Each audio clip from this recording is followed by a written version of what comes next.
Dove il legno ancora vive, a Borgo Salagona, a Vigo di Cadore, dove andiamo a conoscere un'azienda proprietaria di boschi, la Selvicoltura della Luna e del Sole.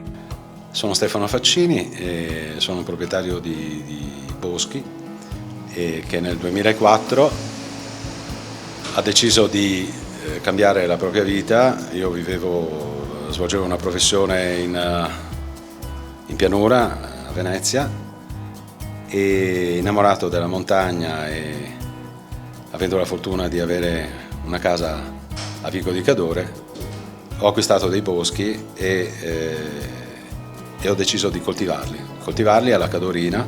Quali sono state le prime difficoltà a cui è andato incontro?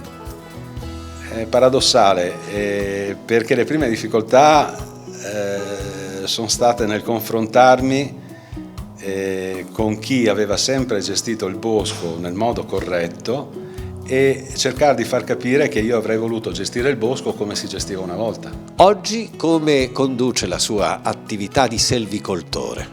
Nel cercare di essere oculato, nel non fare i passi più lunghi della gamba.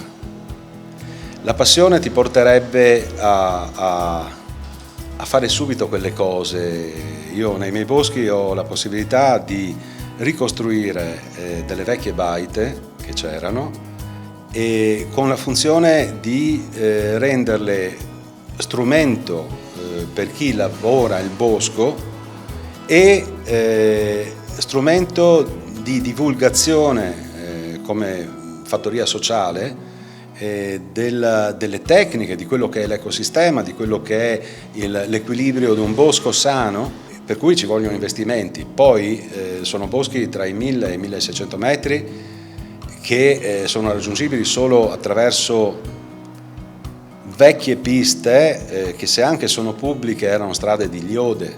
Quindi la difficoltà di organizzare un percorso che sia consono ad una tecnica gestionale forestale e con tutte le problematiche, trattandosi poi di territori in Natura 2000, in zone che hanno dei vincoli di protezione ambientale.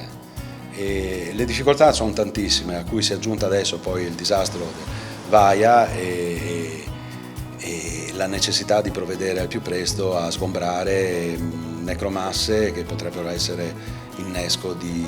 Le difficoltà sono tantissime, ma non sono solo mie, sono di tutti quanti. La mia intenzione è proprio quella, attraverso il consorzio, di dar voce a tutti i proprietari forestali perché siano più consapevoli della ricchezza che hanno, perché oggi come oggi un bosco cadorino, un bosco dell'Alto Veneto è veramente un grande valore, perché è un qualche cosa che si può dire essere quasi unico. Quindi la scelta di entrare nel consorzio Legno Veneto è una scelta anche in qualche modo favorita dalla volontà di riaffermare quanto importante sia anche questo anello della catena del legno. Valorizzare il legno veneto vuol dire valorizzare il bosco veneto, ma valorizzare il bosco veneto come un qualche cosa che si automantiene, si autogenera e si autotutela, perché un bosco sano non ha bisogno di interventi fitosanitari, non ha bisogno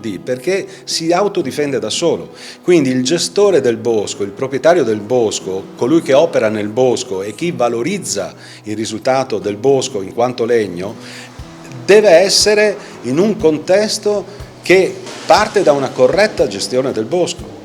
Viene da dire che è l'occhio del padrone del bosco che garantisce quella rendita che è meglio di un conto corrente, meglio di un deposito in banca, perché la crescita di massa legnosa che generalmente un bosco sano ha si aggira sull'ordine del 2% annuo e quindi vuol dire che ogni 5 anni si può tagliare il 5% del bosco senza depauperare il bosco e quel 5% è un'ottima rendita nel momento in cui il legname è buono ed è di qualità e c'è un buon mercato.